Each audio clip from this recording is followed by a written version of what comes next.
Saya minta satu hal yang sederhana ini, tinggallah di rumah jika tidak ada kebutuhan yang mendesak. Sesederhana itu permintaan Presiden agar tetap di rumah saja jika tidak terlalu mendesak. Pasalnya banyak kota besar dan kabupaten di Indonesia kembali masuk zona merah COVID-19 usai mudik dan libur lebaran. Hingga kini, DKI Jakarta masih menempati posisi tertinggi kasus terkonfirmasi positif COVID-19 di Indonesia. Menyusul Jawa Barat di posisi kedua dan Jawa Tengah di posisi ketiga.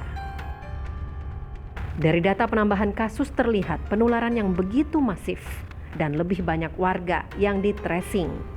Pemerintah pusat pun mengarahkan kepala daerah untuk memperkuat pembatasan kegiatan masyarakat atau PPKM berskala mikro di 34 provinsi. Seperti di ibu kota, DKI Jakarta. PPKM berskala mikro berlangsung hingga 28 Juni 2021. Beragam aturan penyesuaian aktivitas dan mobilitas warga kembali diterapkan, sehingga bagi para pelanggar bakal dikenakan sanksi. Seperti kendaraan pribadi yang diisi lebih dari 50% kapasitas dan pengendara serta penumpang yang tak gunakan masker akan didenda Rp250.000 atau kerja sosial. Aturan tutup jam 8 malam juga berlaku untuk pusat perbelanjaan dan usaha makanan dengan aturan 25% kapasitas pengunjung. Sementara di Jawa Barat, kasus positif tertinggi nomor 2 se-Indonesia ini juga telah mengetatkan PPKM berskala mikro, seperti Bandung Raya yang telah siaga 1 COVID-19. Pemerintah Kota Bandung telah melarang warga untuk makan di restoran dan kafe mulai 16 Juni hingga 29 Juni 2021. Pengawasan di lapangan pun diperketat. Penyekatan di jalur wisata juga dilakukan demi menekan aktivitas wisatawan di tengah pandemi. Pemeriksaan kendaraan berplat dari luar Bandung diprioritaskan. Tak hanya itu, tempat hiburan juga ditutup sementara. Di Jawa Tengah dengan kasus positif COVID-19 tertinggi nomor 3 se-Indonesia, prosedur lockdown mikro diterapkan pada tingkat rukun tetangga jika ditemukan kasus COVID-19. Di zona merah, kegiatan di tempat hiburan ditiadakan. Jam malam pusat perbelanjaan usaha kuliner hingga jam operasional pasar tradisional juga diatur. Sebelumnya, pemerintah pusat mengumumkan penguatan PPKM berskala mikro berlaku mulai 22 Juni hingga 5 Juli 2021. Dengan kondisi saat ini, kerja dari rumah sangat dianjurkan. Belajar mengajar masih secara online, bahkan tokoh agama, tokoh masyarakat, Majelis Ulama Indonesia dan lembaga atau ormas keagamaan lainnya sudah mengimbau agar melaksanakan ibadah di rumah saja. Intinya, semua daerah membatasi mobilitas warga dan jika mendesak harus wajib menerapkan protokol kesehatan ketat. Tim Liputan Kompas TV. Ya, saudara, COVID-19 sayangnya memang semakin merajalela di tanah air. Penerapan pembatasan kegiatan masyarakat berskala mikro pun diperketat. Di Jakarta, ada aturan jam malam bagi tempat usaha dan aturan mobilitas warga serta denda yang menanti. Begitu juga dengan Jawa Barat dan Jawa Tengah. Nah, bagaimana penerapan dan sanksi di beberapa daerah lainnya? Apakah ini akan berlaku efektif di tengah kesadaran masyarakat yang justru menurun terhadap protokol kesehatan? Kami akan membahasnya. Yang sudah kami hadirkan atau yang akan hadir secara daring ada Dewan Pakar Ikatan Ahli Kesehatan Masyarakat Indonesia, Mas Hermawan Saputra. Dan saat ini ada Bupati Tangerang, Pak Ahmad Zaki Iskandar. Selamat pagi, Pak Zaki. Selamat pagi, Assalamualaikum warahmatullahi wabarakatuh. Waalaikumsalam juga untuk Anda, Mas Hermawan. Selamat pagi. Selamat pagi, Bung Timothy. Selamat pagi, Pak Bupati. Nah, terima kasih sudah bergabung. Saat ini kita akan bicara Tangerang dulu, namun untuk pemirsa setelah nanti kita berbincang dengan Pak Zaki akan bergabung Wali Kota Depok, Pak Muhammad Idris yang juga akan nanti menjelaskan bagaimana kondisinya di Depok. Tapi yang pasti kita mau tahu di Tangerang dulu, Pak Zaki, mungkin Anda bisa menjelaskan karena seringkali masyarakat dibingungkan status daerah saya ini sebenarnya sekarang bagaimana. Apa yang boleh saya lakukan, apa yang tidak, karena sering berubah-ubah. Saya ambil contoh Jakarta yang tadinya mungkin sudah ada sedikit pelonggaran 50% sudah boleh mengantor dan lain-lain. Sekarang ada jam malamnya pun mungkin ada kebingungan jam 9 atau jam 8. Nah, Tangerang seperti saat ini bagaimana sebenarnya statusnya dan aturan yang berlaku? Baik, instruksi Gubernur Banten untuk wilayah Tangerang, Kabupaten, dan saat ini kita memasuki zona oranye, di mana tingkat kerawanannya sudah mulai meninggi, termasuk temuan kasus COVID-19 di Kabupaten Tangerang 2 minggu terakhir ini memang relatif melonjak cukup signifikan. Nah, tentu saja hal-hal seperti ini kan memang sudah ada antisipasinya. Kami juga sudah mendapatkan baik dari instruksi Mendagri maupun Gubernur untuk pembatasan kegiatan skala mikro ya untuk Kabupaten Tangerang apabila sudah memasuki zona oranye. Nah, saat ini kita sudah memasuki zona oranye.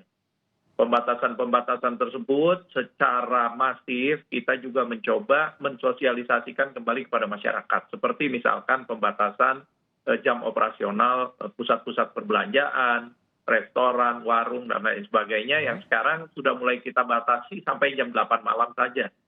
Begitu juga dengan perkantoran, work from home, termasuk kantor-kantor Pemda Kabupaten Tangerang. Nah, memang kondisi ini memang sangat dinamis sekali, Mas Timothy. Karena kita harus melihat juga perkembangan situasi kasus yang kita temukan per harinya. Nah, tentu saja kalau tadi dibilang ada kebingungan di masyarakat, nah yang pasti kita pemerintah daerah, para aparat itu harus segera mengumumkan dan juga mensosialisasikan langkah-langkah yang diambil demi melindungi masyarakat sebetulnya. Ya, jadi memang harus ya ikut aturan yang paling aman lah dan mungkin ada satu hal juga Pak Bupati. Masyarakat sebenarnya tidak harus membatasi hanya sesuai dengan aturan yang berlaku. Boleh membatasi lebih besar lagi, istilahnya lebih banyak lagi dibatasi diri dan keluarganya. Mungkin ini juga harus disadari oleh masyarakat. Hanya karena dibatasi jam 8, bukan berarti kita harus berada di luar hingga jam 8, kan begitu ya. Bisa saja kita tidak keluar sama sekali pun bisa begitu. Mungkin ini yang harus disadarkan ya Pak Zaki. Jadi memang kita juga sekarang ini aparat kami ini sedang secara masif mengingatkan masyarakat lagi terkait protokol kesehatan. Kalau dulu ada 3M, 4M, sekarang 5M. 6M malah memakai sekarang. masker, menjaga jarak, mencuci tangan, menghindari kerumunan, dan meminimalisir mobilisasi. Nah, ini yang sekarang kita gencar kampanyekan kepada masyarakat di Kabupaten Tangerang. Pun begitu, kita juga harus melihat kondisi sosial dan ekonomi masyarakat yang pada saat ini juga sedang semangat-semangatnya membangun kembali usahanya, ada yang bekerja kembali. Nah, ini harus balance dengan situasi dan kondisi kekinian terkait dengan temuan kasus COVID-19, terutama yang ada di wilayah Kabupaten Tangerang. Ya, Mas Hermawan, mungkin Anda bisa mengomentari mengenai pembuatan pengaturan dari turunnya regulasi ini dari tingkat pusat hingga ke tingkat daerah. Sebenarnya kalau kita mau efektif, seperti apa seharusnya ini dilaksanakan? Apakah memang sanksi itu diatur sudah dari awal dari pusat kah? Atau memang seperti sekarang diberikan kepada daerah untuk menentukan sendiri pengaturan detailnya maupun sanksinya? Karena tampaknya berbeda-beda antara pemerintah daerah yang satu dengan yang lain mengenai keseriusan dalam memberantas corona ini. Iya, memang Bung Timothy, kalau kita lihat perkembangan kebijakan di kita memang ada perbedaan ya dari dalam arti ada transformasi dari yang sebelumnya PSBB, pembatasan sosial berskala besar, sekarang dengan PPKM. Tetap ada irisannya, ada sambungan dari dua kebijakan ini, tetapi yang paling membedakan ketika dulu PSBB itu usul inisiatif biasanya dari pemerintah daerah, lantas diverifikasi dan dikonfirmasi oleh pusat melalui Kementerian Kesehatan. Adapun PPKM ini kan menjadi instrumen kebijakan yang sebenarnya berdasarkan peta epidemiologis juga, tetapi ditentukan warna itu, kategori itu oleh pusat, setelah itu baru diintervensi secara lebih mikro oleh pemerintah daerah juga. Nah, tetapi di dalam pelaksanaannya tetap ada variabilitas berkaitan dengan kapasitas daerah, sehingga perbedaan kapasitas daerah ini juga akan menyebabkan perbedaan reward and punishment-nya. Jadi memang spesifik lokal need specific approach. karena karakter daerah yang berbeda-beda, maka spesifik juga dalam cara penegakan dan juga implementasinya. Kita ambil contoh ya, daerah-daerah Jabodetabek, terutama misalnya kalau di Tangerang, mungkin kota Tangerang akan berbeda dengan daerah Kabupaten Tangerang, di mana Pak Bupati, Pak Ahmad Zaki memimpin. Karena di Kabupaten Tangerang masih banyak juga kawasan rural ya, pedesaan yang memang jauh dari pusat-pusat keramaian tertentu. Maka sulit menyamakannya dengan kota yang nuansa kerumunannya ada di pusat-pusat perbelanjaan atau mal-mal, perkantoran-perkantoran dan lain-lain. Sementara kalau di daerah yang kabupaten cenderung orang kan bertani, berkebun dan lain-lain. Boleh jadi mereka ada di keramaian tetapi belum tentu berkerumun karena suasana space-nya lebih luas. Nah, disinilah yang memang menjadi wilayah yang memang spesifik itu diatur oleh pemerintah daerah masing-masing, mana yang memang beresiko sekali dalam aktivitasnya sehingga perlu ditegakkan, mana yang tidak. Tetapi kita bersepakat ya bahwa PPKM yang terjadi dalam 2 hari ini ditegakkan oleh pemerintah pusat ada unsur penebalan. Nah, makna dari penebalan ini berkaitan dengan penegakan disiplin yang lebih intens, pengawasan yang lebih intens, tetapi juga adalah berkaitan dengan penguatan health system ya. Bagaimana kapasitas testing, tracing, sampai juga treatment dan juga perawatan di rumah sakit. Rasa-rasanya dengan membludaknya COVID ini di seluruh wilayah Jabodetabek, memang Bupati, Wali Kota tidak bisa lagi terlalu santai ya, melainkan lebih fokus karena memang ini menjadi catatan bersama secara nasional bahkan, Bung Timothy. Nah, bagaimana tadi Mas Hermawan mengatakan memang iya terasa penebalan dari PPKM ini. Nah, dalam menerjemahkan itu di Tangerang, kita tahu ada regulasi seperti tadi Pak Zaki sudah mengatakan jam tutup juga sudah diatur dan lain-lain. Tapi mengenai apa yang disebutkan Mas Hermawan mengenai penegakan dan juga pengawasan, apa yang berbeda dengan penebalan PPKM ini di Tangerang? Sebetulnya kita pernah mengalami hal ini di awal Januari sampai dengan bulan Maret kemarin ya, pada saat libur Tahun Baru dan juga Imlek. Nah, hal ini tentu saja untuk PPKM Mikro, tingkat RT RW, terus kelurahan dan desa, sebetulnya sudah ada SOP-nya, sudah paham semua. Hanya sekarang kita mengajak mereka kembali untuk lebih aktif. Lebih aktif dalam artian sekarang ini kondisinya, apalagi virus Delta juga sudah mulai ada di mana-mana. Penyebarannya ini lebih cepat dan lebih tidak terduga. Ya, ini berbeda dengan yang bulan Januari sampai Maret kemarin. Ya. Dan sekarang juga kami sudah menginformasikan kepada masyarakat bahwa bed occupancy rate, kemudian rumah singgah, kemudian ICU ini dalam kondisi penuh semuanya. Nah, sekarang berbedanya adalah kita kembali mengajak kepada masyarakat untuk ayo sama-sama bergotong royong dengan pemerintah, aparat semuanya kembali menahan diri untuk menurunkan tingkat kasus penyebarannya terlebih dahulu. Kalau kita berantas hampir nggak mungkin lah. Virus ini akan ada terus dan juga kemungkinan kita butuh vaksinasi yang cepat dan masif, terutama di daerah-daerah yang rawan. Nah, tapi kembali lagi kepada PPKM. Sekarang ini kami memang mengajak kepada seluruh elemen masyarakat sampai tingkat RT RW untuk kembali waspada dan lebih ketat juga lebih disiplin lagi terkait penerapan baik itu PPKM-nya maupun juga kampanye untuk protokol kesehatan 5M. Ini sanksi-sanksi seperti apa yang sejauh ini sudah dijatuhkan terhadap para pelanggar, baik itu pribadi maupun mungkin kantor atau usaha? Kalau sanksi, ini kita baru mulai dari hari Senin kemarin, Mas. Jadi masih dalam tahap sosialisasi terlebih dahulu, ya. Tapi kalau ini berkelanjutan sampai 2-3 minggu bahkan 1 bulan yang akan datang, ketika masyarakat semuanya sudah tersosialisasi, masih juga melanggar, terpaksa akan kita terapkan sanksi-sanksi tersebut. Tapi untuk sementara, kami memang saat ini bergerak untuk memberikan sosialisasi dan kampanye protokol kesehatan 5M terlebih dahulu. Nah, yang paling penting satu lagi adalah bagaimana kecepatan kita untuk memberikan vaksinasi kepada masyarakat. Ini juga berbalapan dengan kondisi penyebaran virus sekarang ini. Kami Kabupaten Tangerang populasinya ada 4 juta, target saya 3 juta yang tervaksin. Baru hari ini baru mencapai 120.000 kurang. Jadi masih sangat jauh sekali ya. Iya, ini juga menjadi tantangan kita nanti ke depan. Alasannya apa Apalagi itu Pak Zaki? kenapa? Vaksinnya yang sangat terbatas, Mas. Jadi kami menerima vaksin ini juga sangat terbatas. Nah, ini juga agak menyulitkan kita ketika kita turun ke masyarakat karena kita harus memilih terlebih dahulu.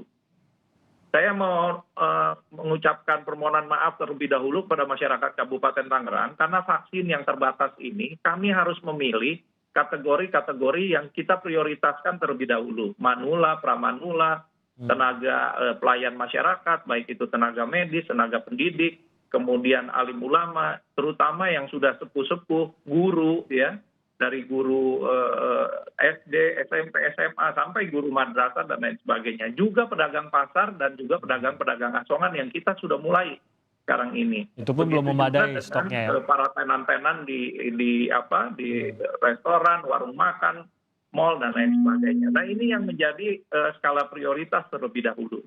Sementara di Jakarta yang mendapatkan vaksin yang lebih banyak itu sudah mulai ke 18 plus. Nah, ini kan menjadi pertanyaan juga bagi masyarakat Kabupaten Tangerang. Loh, kok Jakarta udah 18 plus, Ya, ini betul. Kabupaten Tangerang bagaimana lambat sekali. Saya bilang kenyataannya bahwa kita menerima vaksin itu memang dijatah dan diatur volumenya oleh baik pemerintah pusat maupun Dinas Kesehatan Provinsi Banten. Nah, dinamika-dinamika inilah yang harus memang kita informasikan secara menyeluruh pada masyarakat agar mereka juga paham. Oke, Mas Hermawan, mungkin terkait dengan kondisi masyarakat dan sanksi, apakah Anda merasa ada keraguan mungkin dari pemerintah daerah yang diberikan kewenangan untuk menerapkan sanksi, untuk benar-benar menerapkan sebuah sanksi yang berat dan merata di daerah mereka? Adakah itu atau memang hanya secara kemampuan saja, tidak mungkinlah aparat itu cukup untuk menindak semua pelanggaran yang ada di sebuah daerah? Betul sekali, Bung Timothy. Memang sebenarnya ini kan kita kombinasi ya, karena juga jenuh 15 bulan sudah berlalu, COVID ini tidak kunjung reda. Ya, kita harus akui masyarakat jenuh, bahkan aparatur juga jenuh. Tetapi kita tidak boleh terkalahkan dengan kejenuhan ini karena kita berpikir sesuatu yang jauh lebih besar. Oleh karena itu pendekatan kita harus paralel, promosi, edukasi, dan juga bagaimana mempengaruhi masyarakat untuk tetap menegakkan protokol kesehatan itu tetap harus berjalan.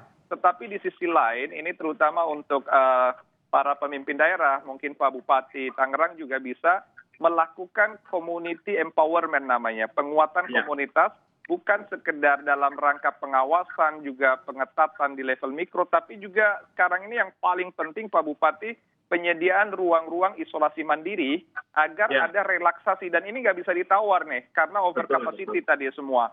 Jadi dengan adanya penggerakan RT RW, tokoh agama, tokoh masyarakat di level terdekat dengan masyarakat, artinya RT RW, Pak Bupati, mereka akan berpikir juga untuk berkontribusi kepada warganya dari, oleh, dan untuk masyarakat. Anggaplah satu RT, satu kamar isolasi begitu. Jadi ini diperuntukkan untuk mereka yang tanpa gejala atau bergejala ringan.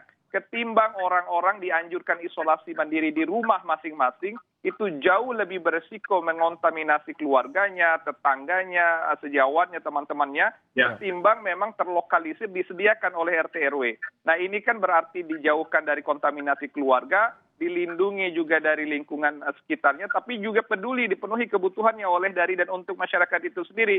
Nah, inilah yang stimulus yang saya rasa kalau serentak dilakukan di seluruh Indonesia, khususnya di wilayah Pulau Jawa, khususnya di Provinsi Banten, khususnya di Kabupaten Tangerang, kita bisa mengukur Pak Bupati, berapa kecamatan yang ada di kabupaten, berapa desa dan kelurahan yang ada di kecamatan tersebut, dan berapa RT RW, sedemikian banyak juga yang bisa membantu relaksasi fasilitas kesehatan sekarang. Karena kasus ini tidak bisa serta-merta langsung berubah dengan perilaku saat ini, melainkan dampaknya bisa sebulan ke depan baru kita rasakan. Jadi shortcut ini yang perlu segera untuk merelaksasi di rumah sakit dan vaskes, Bung Timothy. Oke, sebagai penutup di segmen ini, Pak Zaki, bagaimana antisipasi khususnya dengan terus meningkatnya pasien, dan Anda tadi mengatakan bahwa keterisian di rumah sakit juga sudah sangat mengkhawatirkan, sudah penuh, apa antisipasinya?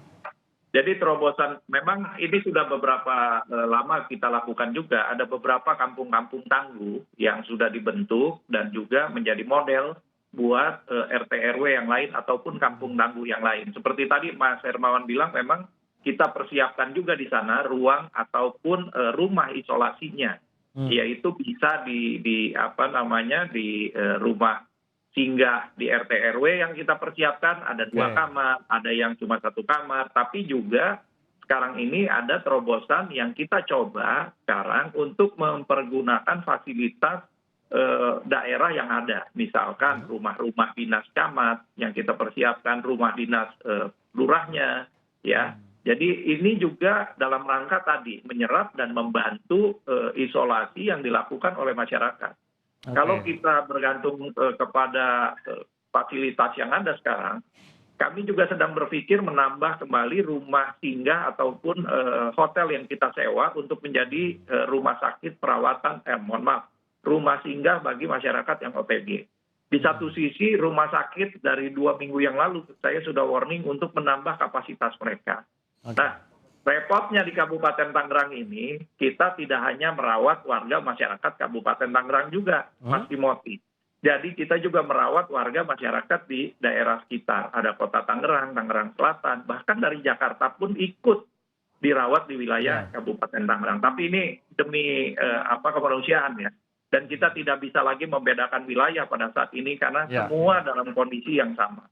Nah, terakhir, sekali lagi saya memohon kepada Kementerian Kesehatan, Dinas Provinsi Banten Kesehatan, untuk kita segera mempercepat proses vaksinasi ini. Saya tahu tantangannya adalah keterbatasan vaksin. Tapi terlepas daripada itu, tolong diperlihatkan juga peta tingkat kerawanan yang tinggi dan juga proporsional dari jumlah populasi yang ada. Nah, ini sangat membantu sekali kami. Jadi mudah-mudahan kalau kita bergerak bersama-sama ini pada saat ini, ya memang nanti efeknya, dampaknya dari promosi ataupun kampanye 5M ini baru 1 bulan ke depan yang bisa kita rasakan untuk penurunan kasusnya. Tapi paling tidak 3T dan lain sebagainya, upaya dari pemerintah daerah bekerja sama dengan TNI Polri dan seluruh aparat serta elemen masyarakat, ini yang sekarang sedang kami galakkan di Kabupaten Tangerang. Ya, dan ini semua harus disadari oleh masyarakat mengenai kondisi saat ini dan juga mengenai bagaimana mereka bisa melindungi diri mereka. Kuncinya dua itu. Daripada kita saling tuding dan saling salah menyalahkan, lebih baik sekarang ini waktunya kita kembali bekerja sama, kemudian juga bergotong royong, karena ini semangat gotong royong kan semangat warga Republik Indonesia. Dan juga sekarang ini saling memahami kondisi dan juga keadaan yang ada pada saat ini. Baik, terima kasih Bupati Tangerang, Pak Zaki. Terima kasih sudah bergabung bersama kami. Mas Hermawan juga terima kasih. Semoga ini bisa meningkatkan kesadaran masyarakat untuk menjaga diri. Kalau kemarin-kemarin masih lengah, sekarang saatnya untuk memperketat protokol kesehatan. Penyebarannya sudah sangat-sangat mengkhawatirkan. Jangan menyerah, terus berjuang, karena ini memang pandemi yang harus kita lalui bersama-sama secara bergotong royong. Setuju. Mungkin 1 kalimat dari Anda, Mas Hermawan. Ya, intinya Pak Bupati harus tetap menjaga kesehatan nomor 1, semangat, tetapi juga testing dan tracing jangan lupa terus ditingkatkan Pak Bupati, karena hemat kami ini 3 kali lipat kasus yang sebenarnya. Penemuan kasus secara cepat akan membantu masyarakat terawat dan terlindungi dan mencegah kematian. Ini yang kita harapkan. Mudah-mudahan sehat dan sukses selalu buat kita semua di masa pandemi ini. Tetapi masyarakat yang 5M itu jangan dilupa. Tetap menjadi keharusan dan kesadaran kita untuk berperilaku di masa datang ini. Setuju, jadi bagian dari perilaku kita. Mas Hermawan, terima kasih dari YAKMI. Dan juga Pak Zaki, Bupati Tangerang, terima kasih sudah bergabung sama kami. Saya langsung saja, sehat-sehat Pak Zaki dan juga Mas Hermawan. Saya langsung saja nanti akan mengundang tamu lainnya yang sudah tersambung melalui daring. Akan bergabung bersama saya ucapkan selamat pagi kepada tenaga ahli utama kantor staf kepresidenan, Bang Ali Mohtar Ngabalin. Dan juga nanti akan hadir Wali Kota Depok, Pak Muhammad Idris, yang sudah bergabung saat ini melalui daring. Saya akan berbicara dengan mereka usai jeda berikut ini.